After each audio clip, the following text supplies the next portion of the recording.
I actually got two questions for you. The first one I think is sort of more of like a general one, so I'll just ask that one first. Um, since you've been doing game and you're like one of the, I would say one of the luminaries, I guess, for lack of a better term, in game pickup and everything else. I was just wondering, what have you seen change in the last, say, like 20 years? Because I every time I hear people talk about pickup artists or whatever, they tend to have you as their mental image with the top hat and the big, the feather boa and the black fingernail polish and the elevator boots and the big digital T-shirt. Have you seen anything like what do you think has what needs like updating in PUA or game, and what do you think still stays the same? Just for point of reference, I mean, it used to be a thing in the game where it's like if you got a number close or if you got a kiss close or an F close, that those were sort of markers for success, or they were like sort of goal point, like benchmarks, I think. Whereas today, getting a phone number is not as big a deal as it used to be back in, say, like 2005. So like follow me on Instagram is sort of now a number close. But I'm just wondering, would you agree with that? Would you say following on Instagram is like comparable to getting a number close? And what have you seen that has changed, that sort of has changed the game? Well, there are a lot of game changers. One of the game changers is opening groups of people rather than focusing on the fantasy of opening a girl all by herself. Mhm. The fantasy that people run through their mind is, what do I say to a woman to make her attracted to me? And the truth is, before you can even get to that point, she's likely in a group. I would say 2/3 of all approach scenarios are the three set. That's three people in the group. So you're going to have to open the group. Now, that's something we were doing, and that was, the game changer back in the day. And it's something that we continue to do now. It's an excellent game changer. If you're focused on only doing single approach theory, you can change to group approach theory and really open up your options. That's one thing. What's another thing? Baxter, are you there? Baxter in Yes, the house? two What are thoughts some I of your have on it. One of them is we do something called the double opt-in. So if you're talking specifically about getting contact details to see the person at a later date, if you're not going to take them, bounce them home straight away, is first of all, 5 or 10 minutes in, because you could get an interrupt that will spoil the set, you want to get some sort of close. And now a soft close is, are you Instagram friendly? Not do you have Instagram? Can I have your Instagram? Are you Instagram friendly? Which is normally a yes. Okay, I'll take it then. And then you swap it, but then you go back, put your phone away, carry on with your game. And then maybe 15, 20 minutes in, say, oh, I trust you now. Are you WhatsApp friendly or Telegram friendly? I trust you now. Are you WhatsApp friendly? Because you built more rapport. And also you've done a yes ladder. You've done a soft close. So the harder close is going to be a lot easier. And a WhatsApp is basically their number, isn't it? So are you WhatsApp friendly? I trust you now. Or you can do the capture recapture where Rob, yeah. Would you rather just like have them on IG than WhatsApp? Both. I want both. Yeah. Okay. Both. Because one is she might be on private, even though you should get her to accept it straight away. And here's a way of doing that, because some girls just take them and they don't care to follow you back. Yeah. But you say, okay, what I'm going to do is I'm going to pick two pictures of you, one I love and one I hate. And you're going to do the same to me on mine. Mm-hmm. So now she's actually investing in your Instagram, looking at your photos. Say you've got a minute to do it or 30 seconds to do it. They're going to heart the two, one they like, one they hate. And that way they have to accept you. They're more invested. They've seen some of your pictures. So some DHVs are hopefully uploaded to their brain. And then with that in mind, you can also find out what pictures to replicate and ones to delete of yours, because you're getting a good reference points from lots of girls. So you're getting the reference point from the girls. Got it. Yeah, so it's data. And then later, 10 minutes in, so you don't want to look needy, you don't want to go for the hard close straight away. You say, oh, I trust you now.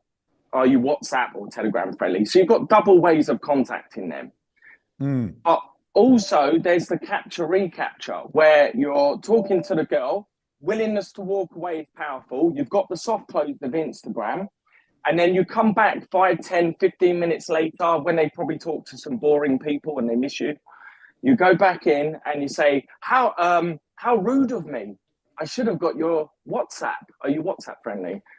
As if you're being rude about it, but it's like saying, it's like, you get the science behind it. It's like saying, it's a must. I should have got your number. We were having such a good conversation that, of course, we should have swapped WhatsApps. It's that sort of mentality, as if you just expect that you should have swapped them. Can I ask you guys a question? What do you guys think about the idea? This is something that I've been experimenting with for like the last 10 years. Actually, since Eric in Los Angeles showed me the manila envelope, the photo opener, is that I started to make content with girls in set. So like selfie videos. And then I would either post the video in a close friends list so that I could tag them in it, or I would post it on my story, or I would send it to them directly and then they would see that they're tagged in it. Or finally, I would just, what was the other one? I could DM it to them. These are different ways. So for instance, I have some clients that are maybe going through a custody battle, like they're getting divorced. And they're like, well, I want to go out with girls and I want to post some of these things on my story. So I'll use my close friends list, which is just attractive women on my close friends list. And so what you'll get is, you know, situations like similar to this. One of the reasons fucking crazy in here. We can't be this close. We can't be this close. We can't wait. We can't be this close. We can't. And one thing that I've noticed that's changed is that the way that women act when you pull out the selfie video, they get so incredibly. Wait, what are we doing? Guys, stop. Guys, you can't be this. We can't be this. Stop. Like I just met them, Eric. This was my opener. And like, it's just like the way they climb into it because you do this. And then when I send them the message and they're tagged in it, the likelihood of them leaving me in the request folder and then putting me into the primary, it's exponentially high. Stop, get away. No, it's against the rules. Governor Sisolak will fine us. We can't do this. You guys understand? So have you considered? So include them in, basically.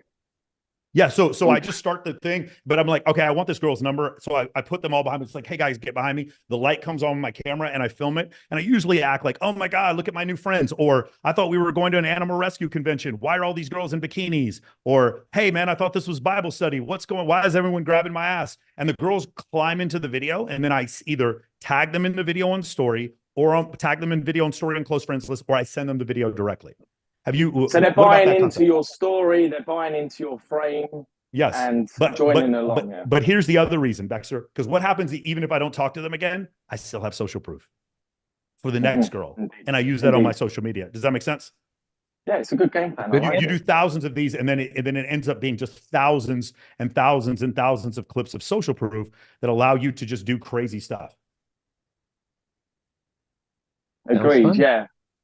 Yeah, I used to host clubs back in the day, and it was I had lots of material from it, and it is the more social proof you have, the more you get. It's like a magnet; it just keeps getting bigger and bigger. Like because Eric said 80% of attraction is pre-selection, right?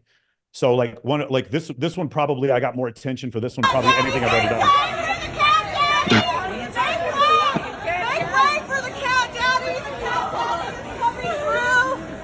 This was my birthday party and I had 50 girls show up in orange because I went to UT Austin. I'm a Longhorn, and they all wore like cat ears because I rescue cats.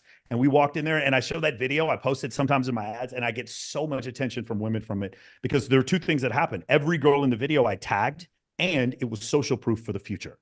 So that's why I really like that strategy. Yeah, it's a good one. I like it. Yeah. You can't beat social proof. No. Definitely can't. As Mystery says, what is it, Mystery? 80% of attraction is social proof. I love it. Pre-selection, where you're pre-selected by women. It saves the step of a woman having to really truly get to know you, because it implies that you have other characteristics of a man who has value for them. Eric, have you ever, so I had Dr. David Buss, the evolutionary psychologist, on my show, and I asked him about pre-selection, and he said, yes, we call it mate choice copying. Have you ever looked up mate choice copying? No. Yeah, I would recommend mate choice copying and Sexy Son's hypothesis. They're the scientific backing behind why pre-selection works. Really, really interesting stuff. Yeah. I just use it. Yeah. Hey, Eric, I got a question for Eric real quick. Do you make a distinction between social proof and pre-selection? Not really. Do you just use those terms interchangeably, or would you say that like pre-selection is really something that's more reserved for women and men, or do you, and then like social proof would be something, could be women and men together, like A getting social semantic proof? debate. Yeah, You think a so? semantic debate. For me, I just, work on what's practical in fields. So you're going to build social proof with whatever group you can. Sometimes there will be men in that group. Men are just ugly women. You can still approach those groups. Men are just ugly women. That's so great. I forgot you told me that a million years. Dude, I forgot. Men are just ugly women. That's it. Just approach them like women. It's just that they're ugly. That's it. My last question. My last question was this: is one of the things that you used to do. I still refer back to this video occasionally. At one point, you said that the only way that a woman really invests in you or really falls in love with you is she has to feel jealousy before she can feel any kind of like can make an emotional investment in you. Can you like extrapolate on that? So do you still I can. My thought behind it is a woman doesn't know she's attracted to you until she's surprised by the sense of jealousy a rival gives her. She doesn't even know she's attracted. And then someone comes, a woman comes to talk to you while this first woman has already invested time in you. And here is this other woman coming to take the investment away. So if it happens in the first 5 minutes, they may have envy. They may be envious of the other woman, but they won't feel jealousy. It isn't until there's an investment, a good 25 minutes of investment generally, before I will attempt a jealousy plot line. And that is quite simply taking two groups of people, opening two sets, each with a woman of interest, and letting the two groups meet and merge, and letting the two women fight for you. You cannot be fought for unless you have two women in the scenario to play the game with you. So what I do is I construct scenarios. When I go into public gatherings, I don't just look at the set. I look at the room and I see how I can parlay social proof in order to build attraction with people of my interest. Now, to answer your very first question, back in the day, your question was about they were going for phone numbers, and now, is that a real close? Well, if we get under the definition of pickup happens when you get their phone number. It doesn't mean much, real true pickup artists know that doesn't necessarily mean much. She could be giving her phone number to you just to get rid of you fast, right? For example. So yes, back in the day, the newbies would get a phone number and we would congratulate them for the good job of getting that far. But that is only pickup. There's also mid-game, which is comfort building time, a good 6 hours generally of comfort building time. And then there's end game, which we'd call seduction. So you could be great at pickup, but if you're horrible at mid game, you're never going to get to end game, son.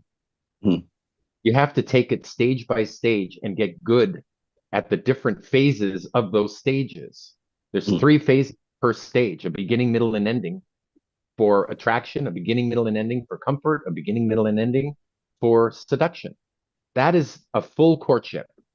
But pickup is just from meeting her to getting a phone number. Pickup's just the first stage. Mid game is comfort building time. End game is seduction time. And if you have attraction and comfort, she'll seduce you. She's attracted to you and she feels comfortable with you.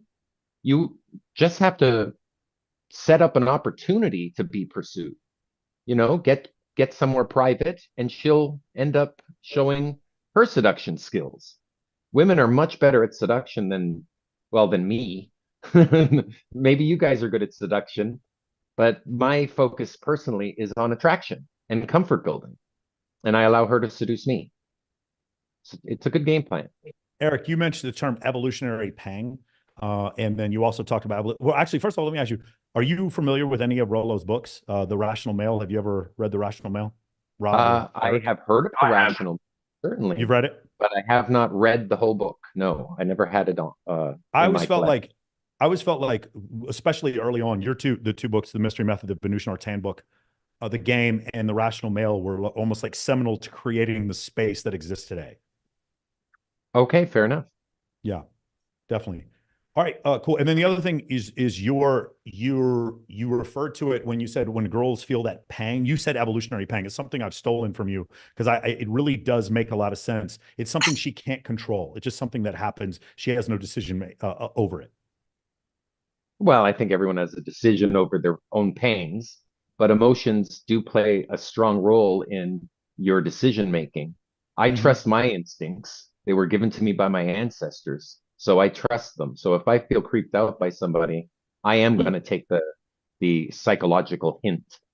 You know, I'm going to trust my inner parent to dictate how I should and whom I should hang out based on how I feel around them. So yeah, I want a woman when she meets me to feel first good.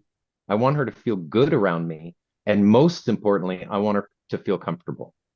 And what comfort means to me is very similar to what comfort means to an airline. The customers may get uncomfortable in the cabin. So what the airline is more interested in doing is not making you comfortable, but rather removing discomfort, making sure you're not uncomfortable. Make sense? So that's what comfort is to me. Comfort is the lack of discomfort.